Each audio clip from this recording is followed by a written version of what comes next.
तो हज़रात ज़रा तसव्वुर कीजिए कि आप सड़क पे गाड़ी चला रहे हैं, सिग्नल पे अपनी कार रोकते हैं और सिग्नल खुलने का इंतज़ार कर रहे हैं कि अचानक आपको एहसास होता है कि आपकी बिनाई जा चुकी है।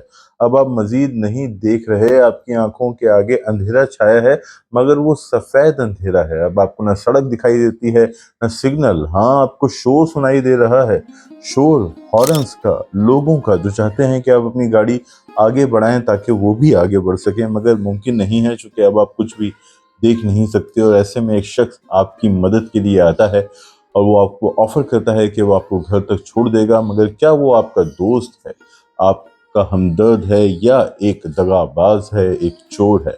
हज़रात, इस तरह शुरू होती है नोबेल इनाम याफ्ता अदीब होज़े सारामागो का नॉवल ब्लाइंडनेस की कहानी।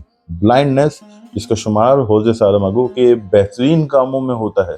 वो नॉवल जिसने आलम को गर्विदा बनाया और बाद में हॉलीवुड ने इस पे एक फ़िल्म भी बनाई, जिस फ़िल्म का लिंक कमेंट सेक्शन में आपको मिल जाएगा। आप उसके ट्रेलर को देख सकते हैं, मगर हम यहाँ बात कर रहे हैं उसके नॉवल की, जो है ब्लाइंडनेस, जिसका तर्जुमा हुआ है अंधे लोग के नाम से। और ये तर्जुमा किया है अहमद मुश्ताक साहब ने, जो मुमताज़ शायर हैं, बहुत बड़े शायर हैं, बड़े तख्लीक़कार हैं और वो अपने उम्र के इस फ़ेज़ में, आखिरी हिस्से में तर्जुमे की जानिब मुतवज्जह होते हैं और हमें देते हैं एक बेहतरीन नावल का अनोखा तर्जुमा। नावल है ब्लाइंडनेस, होज़े सारामागो का तर्जुमा किया है अहमद मुश्ताक साहब ने और अहमद मुश्ताक साहब ने एक और किताब का तर्जुमा किया है। वो किताब है पेड्रो प्रामो, जो नावल है जुआन रुल्फ का, लैटिन अमेरिकन राइटर, जिसके बारे में मार्केस कहता था कि मैं उसका गर्विदा हूँ और मार्केस ये कहता था कि मुझे तो ये नॉवल लफ्ज़ ब लफ्ज़ याद है। जी हाँ, वो ऐसे ही कहा करता था, वो कहता था कि मुझे ये नॉवल लफ्ज़ ब लफ्ज़ याद है और मैं इसको रिवर्स में भी पढ़ सकता हूँ। वैसे यहाँ थोड़ा मुबालगा तो महसूस होता है, मगर मार्केस जैसे अदीब के लिए मुबालगा भी ठीक है, उस पे मुबालगा जचता है। मेरी राय ये है कि ये जो नॉवल है पेड्रो प्रामो, जिसका तर्जुमा हुआ है बंजर मैदान के नाम से, अहमद मुश्ताक साहब ने किया है, उस पे भी हम रिव्यू करेंगे। अगर आप दोस्त कमेंट करेंगे कि आप उस पे रिव्यू देखना चाहते हैं तो डेफिनेटली इस पॉडकास्ट के अंदर हम उस पे रिव्यू करेंगे। तो उस नॉवल की क्या बात है, शानदार नॉवल है। उस नॉवल पे एक पहले ब्लैक एंड वाइट फ़िल्म बनी थी, जो शायद मैक्सिकन फ़िल्म थी, मगर अब दोबारा उस पे फ़िल्म बनी है जो नेटफ्लिक्स पे मौजूद है और अगर आप वो फ़िल्म देखना चाहते हैं तो अगेन मैं आपसे कहूँगा कि आप कमेंट सेक्शन देखें, डिस्क्रिप्शन देखें, वहाँ कहीं आपको उस फ़िल्म के ट्रेलर का लिंक मिल जाएगा। नेटफ्लिक्स पे आप वो फ़िल्म देख भी सकते हैं। फ़िल्म के बारे में लोगों की राय है कि वो उस मेयार की नहीं है, मगर वो इतना कॉम्प्लेक्स नावल है कि फ़िल्म के हवाले से बहस हो सकती है। और ये जो नावल है अंधे लोग, होज़े सारामागो का, अहमद मुश्ताक साहब का तर्जुमा, इस पे भी फ़िल्म बनी है। हॉलीवुड ने एक फ़िल्म बनाई है और बहुत अच्छी, बहुत ही शानदार स्टार कास्ट थी। उस पे फिर फ़िल्म पे हम एक अलग रिव्यू कर लेंगे। तो फ़िल्म, मुझे तो ऐसा लगा देखने के बाद कि फ़िल्म ठीक-ठाक बनी है, अच्छी बनी है। ब्लाइंडनेस का जो कॉन्सेप्ट था, जो कुछ उसी इसका कम से कम उसका जो प्लॉट था और उसके जो कैरेक्टर्स थे, जो वो फ़ील कर रहे थे, जो उनका दर्द था, उसे कुछ हद तक या बड़ी हद तक पर्दे पे दिखाया गया। और रिपोर्ट्स ये कहती हैं कि होज़े सारामागो ने जब ये फ़िल्म देखी तो उसने डायरेक्टर को सराहा और कहा कि आपने अच्छा काम किया, क्योंकि कम से कम किरदार और प्लॉट उसमें समा गया था। हाँ, ये हम कह सकते हैं कि जो उसके सिंबल्स हैं, जो उसकी फीलिंग है, वो शायद पूरी तरह फ़िल्म में नहीं आई, मगर ये क्रिटिक्स का काम है, हमारा नहीं। होज़े सारामागो उस फ़िल्म से खुश था और हम इस नॉवल से खुश हैं, अंधे लोग। अंधापन भी इसका तर्जुमा हो सकता है, मगर इसका तर्जुमा हुआ है अंधे लोग के नाम से। और ये किताब मैंने ली थी 2012 में और अभी हम 2026 में हैं। शहज़ाद शहज़ाद ने शाये की थी, यानी कि आसिफ़ फ़ारूक़ी साहब। आसिफ़ फ़ारूक़ी मरहूम ज़बरदस्त आदमी थे, बाकमाल फ़िक्शन निगार, ट्रांसलेटर, आलमी अदब पे उनकी गहरी नज़र थी, नौजवानों को मोटिवेट किया करते थे। जो हमारे यहाँ अदबी मेले ठेले होते हैं, सेमिनार्स होते हैं, कॉन्फ्रेंसेस होती हैं, उनके पीछे उनका विज़न, उनका ज़हन आज भी हमें दिखाई देता है। दुनिया में नहीं रहे, अल्लाह ताला उनकी मग़फ़िरत फ़रमाए। तो शहज़ाद, जो उनका पब्लिशिंग हाउस था, उससे ये शाया हुई थी। और शहज़ाद के बारे में भी आप दोस्तों को मैं बड़ी इंटरेस्टिंग बात बताऊँ कि आसिफ़ साहब का वैसे तो वो तिब के शोबे से वाबस्ता थे और बाद में तदरीस के काम को उन्होंने सँभाला। तो जो पब्लिशिंग था, उनका ये काम पैसे कमाने के लिए नहीं था, ये उनका कारोबार नहीं था। बुनियादी तौर पे उनकी ख्वाहिश थी कि जो अदब वो पढ़ रहे हैं, उस जैसा अदब उर्दू में सामने आए। तो उनकी किताब थी मौत और कुतुबनुमा, जो लातिनी अमरीकी अदीबों के अफ़सानों पे, बेहतरीन अफ़सानों पर मुश्तमिल थी। वो किताब भी हमारी लाइब्रेरी में होगी और हम उस पे भी एक रिव्यू करेंगे। अगर आप दोस्त कमेंट सेक्शन में मुझे बताएँ कि आप उस रिव्यू में इंटरेस्टेड हैं। तो उन्होंने जब वो किताब लिखी तो उस पर उन्हें एक अवार्ड मिला, उससे कुछ पैसे मिले, तो उससे उन्होंने पब्लिशिंग के काम की दाख बैल डाली ताकि इस तरह की चीज़ों को वो लोगों के सामने ला सकें। लेकिन और ये हमारे सामने आई अंधे लोग, अहमद मुश्ताक साहब का तर्जुमा। और जैसे मैंने आपसे कहा 2012, इस वक्त हमें है 2026 में, अगस्त में। किताब वैसे ही 2011 में शाये हुई थी। तारुफ है, तारुफ कहानी में थोड़ी सी आपको बता चुका हूँ, कहानी में आपको थोड़ी बता भी देता हूँ प्लॉट, फिर हम इसकी पढ़त की तरफ जाते हैं। इसका प्लॉट ये है कि एक शहर है, उसके अंदर एक वबा फूट पड़ी है कि लोग अपनी बिनाई खो रहे हैं, और वो जो अंधापन उनके हिस्से में आता है वो सफ़ेद अंधापन है, यानी कि उनकी आंखों के सामने सफ़ेदी छा जाती है, अंधेरा नहीं छाता। और ये बीमारी एक से दूसरे आदमी को लगती है। कहानी शुरू होती है एक शख्स से जो गाड़ी ड्राइव कर रहा है, कोई शख्स उसकी गाड़ी चोरी कर लेता है, जैसे कि मैंने आपको इंट्रो में बताया, जो उसका मददगार बन के आता है, मगर वो शख्स भी बाद में ब्लाइंड हो जाता है। फिर एक प्रोस्टिट्यूट इसके अंदर एंटर होती है और वो अपनी बिनाई खोती है। फिर उस प्रोस्टिट्यूट का जो डॉक्टर होता है वो अपनी बिनाई खोता है, और फिर पूरे शहर में ये वबा फैल जाती है। तो इसके अंदर जो मरकजी किरदार है वो है डॉक्टर की बीवी। तो वो इकलौती इंसान है इस पूरे सेटअप में जो अपनी बिनाई नहीं खोती। और जब ये वबा फैलती है तो लोगों को लगता है कि ये वबा ऐसी है जो एक से दूसरे शख्स को लगेगी, तो जिसे हम छूत की बीमारी भी कहते हैं। तो इससे फिर जैसे कोरोना में हुआ था, तो इन्हें फिर क्वारंटाइन कर दिया जाए, आइसोलेट कर दिया जाए, समाज से निकाल दिया जाए, बाहर कर दिया जाए। जैसे कोड़ियों को हम बाहर किया करते थे, जजामियों की अलग बस्ती हुआ करती थी, तो वैसे इन लोगों को शहर से दूर कर दिया जाए, क्योंकि इनका जो मर्ज है वो बाकी लोगों को भी लग सकता है। तो इन्हें एक पागल खाने में वहाँ इनको मतलब क्वारंटाइन कर दिया जाता है। वहाँ क्या कहेंगे उसे, एक सेंटर बनाया जाता है जहाँ आइसोलेट किया जाता है, आइसोलेशन में रखा जाता है। मगर ये वबा अब फैल चुकी होती है पूरे शहर के अंदर, और सब लोग अपनी बिनाई खो देते हैं, और उसकी वजह से केओस का जन्म होता है। तो अब देखिए कितनी मुमासलत है, मतलब हम बात करें ब्लाइंडनेस की, एक वबा की, एक ऐसी वबा जो एक से दूसरे फर्द को लगती है। तो अब बाद में 2017-18 में कोविड आया, यानी कि एक मर्ज जो एक से दूसरे फर्द को लगता है। और जब ये मर्ज आया तो लोगों ने कहा कि जो लोग इस मर्ज का शिकार हैं उन्हें आइसोलेट कर दो। तो अंधेपन में, ब्लाइंडनेस में हौज़े सालम अबू यही कहता है, यही मंजर पेश करता है कि लोगों को आइसोलेट कर दिया जाता है, समाज से काट दिया जाता है। और जब इन लोगों को समाज से काटा जाता है तो इनको कहाँ रखा जाता है? इनको हॉस्पिटल के आइसोलेशन वार्ड्स में, जिस तरह कोविड में रखा गया वैसे रखा जाता है हॉस्पिटल में, एक पागल खाने में।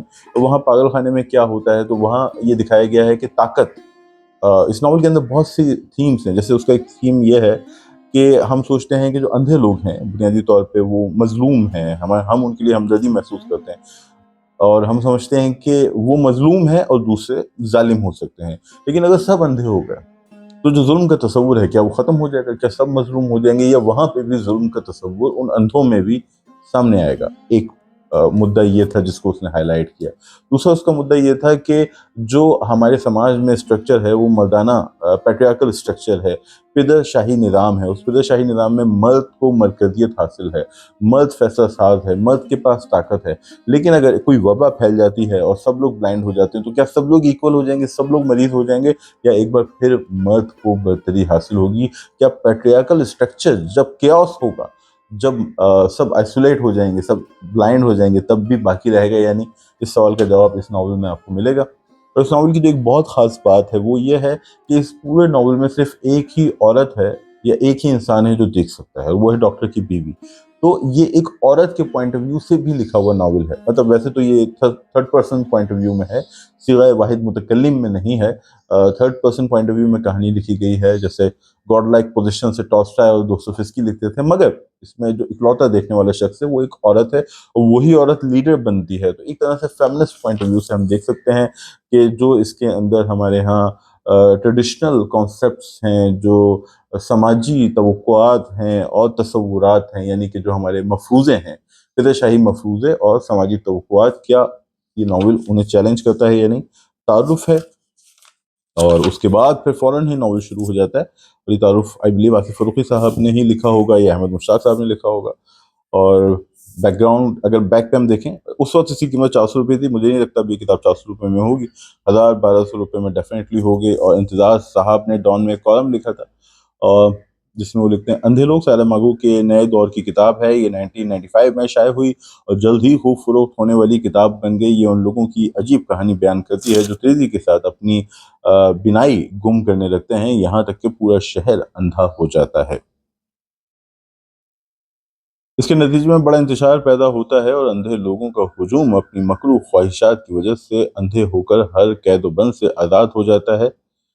ये सूरत हाल वाज़ेह तौर पे अलामती है और इसकी मुख्तलिफ ताबीरें की जा सकती हैं। अहमद मुश्ताक हमारे लिए शायर की हैसियत से मारूफ हैं, लेकिन इस नावल के लिए पसंदीदगी ने उनको मजबूर कर दिया कि इसे उर्दू में तर्जुमा कर दें। वो इन मुश्किलात से नावाकिफ़ तो नहीं होंगे जो असल मतन से वफ़ादारी निभाने वाले मुतरजमीन को दरपेश होती है।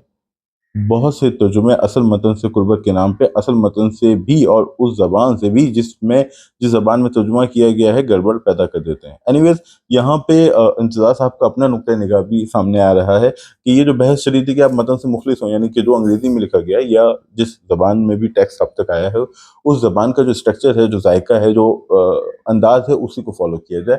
आप उसे इतना अपनी ज़बान में ना ढालें कि ऐसा लगे कि कोई लखनवी किरदार है या कोई कराची का या लाहौर का कोई करैक्टर है या वो माहौल है, उसको अपने माहौल में रहने दें। अगर चर्च की घंटी बजी है, तो उसका तर्जुमा ये ना कहें कि मज़हबी पुकार सुनाई दी, बल्कि यही बताइए कि चर्च की घंटी बजी है।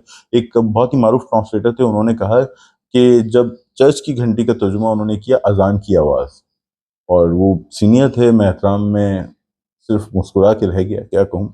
खैर, तो अहमद मुश्ताक साहब का ये तर्जुमा इंतज़ार साहब ने डॉन में कॉलम लिखा था, उससे इक़्तिबास है और उन्होंने अहमद मुश्ताक साहब की तारीफ़ की।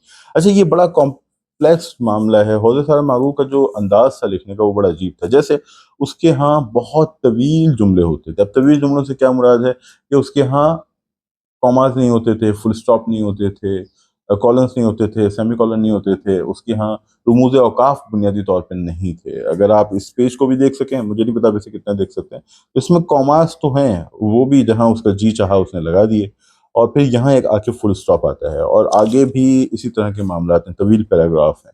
अच्छा, ये चलें पैराग्राफ को तो हम समझ जाते हैं, रुमूज़ औक़ाफ़ का इस्तेमाल कम है, मगर जो और कॉम्प्लेक्स चीज़ है जो कि वाक़ई आपको परेशान करती है कि कौन-सा किरदार कब बोल रहा है।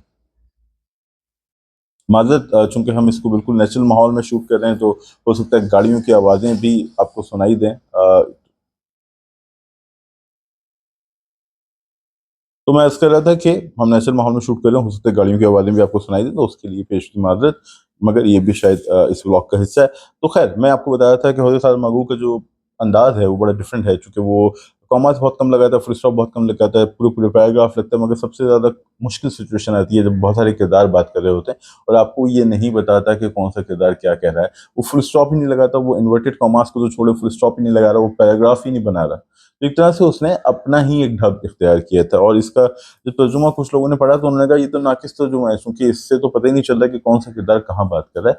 फिर ये निशानदेही हुई, लोगों ने ये बात कही कि भैया ये असल मतन ऐसे ही है।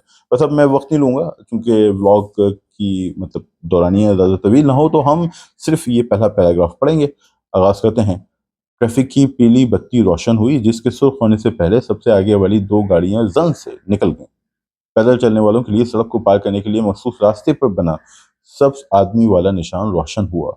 इंतजार करने वाले लोग स्याह फर्श पर बनी सफ़ेद रोगनी पट्टी पर, जिनका जेबरा से तो कोई खास ताल्लुक नहीं, ताहम जिसे जेबरा क्रॉसिंग कहा जाता है, कदम रखते सड़क पार करने लगे।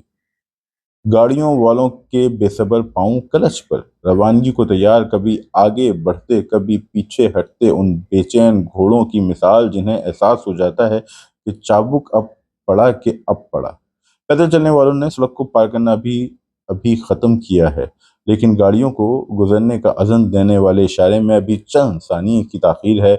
बाज़ लोगों का ख़्याल है कि ताख़ीर बज़ाहिर तो इतनी अहम नहीं, लेकिन अगर इस शहर में मौजूद हज़ारों ट्रैफ़िक की बत्तियों और उनके मुसलसल 3 रंगों में तब्दीलियों से ज़रब दी जाए, तो नतीजे में वो सूरत हाल जन्म लेती है जिसे ट्रैफ़िक जैम या आज की जदीद इस्तिलाह में तंगनाए कहते हैं, जिसकी अहम वजूहात में से एक वजह ये ताख़ीर भी है। बिलाखिर सब बत्ती जली, गाड़ियां तेजी से हरकत में आई, लेकिन फिर खुला कि वो सभी गाड़ियां बराबर की सुबह रफ्तार नहीं थी। दरमियान वाली लाइन के सिरे वाली गाड़ी रुक गई है। यकीनन कोई ना कोई मशीनी खराबी होगी। एक्सीटर का ढीला पैडल, गियर का कोई फंसा हुआ बैरम, सस्पेंशन का कोई मसला, ब्रेकों का फंस जाना, बिजली के सर्किट का बैठ जाना। अगर उसकी गाड़ी में पेट्रोल बिल्कुल ही खत्म नहीं हो गया तो ऐसा कोई पहली बार नहीं हुआ। क्रॉसिंग पे जमा पैदल सड़क पार करने वालों का दूसरा ग्रोह खड़ी गाड़ी के अगले शीशों के पीछे ड्राइवर को अपने बाजू हिलाते देखता है। और यही वो ड्राइवर है, यही वो शख्स है जो पहली बार अंधेपन का शिकार होता है। होदे सारामागो की कहानी दिलचस्प है, नोबेल इनाम इसे मिला, मगर एक ज़माने में पुर्तगाल में इसकी किताबें बैन हो गई थी और इसको खुद साख्ता जलावतनी इख्तियार करना पड़ी। एक जजीरे पे जाके रहने लगा और जिस नावल की वजह से ये हुआ था वो नावल भी हमारे पास है, और कभी हम उस नावल पे भी तर्जुमा तबसरा करेंगे, ये शायद हम एहतियात करें तो इस पे तबसरा ना करें। एनीवेज, तो हजरात, ये थी आज की वीडियो, और कुछ इंटरेस्टिंग किताबें हमारे पास और हैं। अलबत्ता मैं आपको बताना चाहता हूँ कि अगर आप मेरा नावल तिकोन की चौथी जहद हासिल करना चाहते हैं तो डिस्क्रिप्शन में भी और शायद स्क्रीन पे भी आपको इस वक्त नंबर दिखाई दे रहा होगा, आप इस नावल को ऑर्डर कर सकते हैं। और जो फिक्शन से मुकालमा है ये शाये की है संग मील ने, और जो मेरा अफसानवी मजमूआ है चिनान, ये भी संग मील से शाये हुआ। ये दोनों किताबें आप वहाँ से हासिल कर सकते हैं। सबसे बड़ी जंग की कुछ कॉपीज हमारे पास हैं, अगर वो भी आप हासिल करना चाहते हैं तिकोन की चौथी जहद के अलावा, तो हमसे रब्ता करें। और अगर आप कोलैब करना चाहते हैं तो डीएम करें या हमारे व्हाट्सएप नंबर पे मैसेज ड्रॉप करें, अपनी ब्रांड के हवाले से ब्रांड की डिटेल्स शेयर करें। तो हज़रात, ये थी आज की वीडियो। अपना ख्याल रखिएगा, जल्द मिलेंगे, टेक केयर।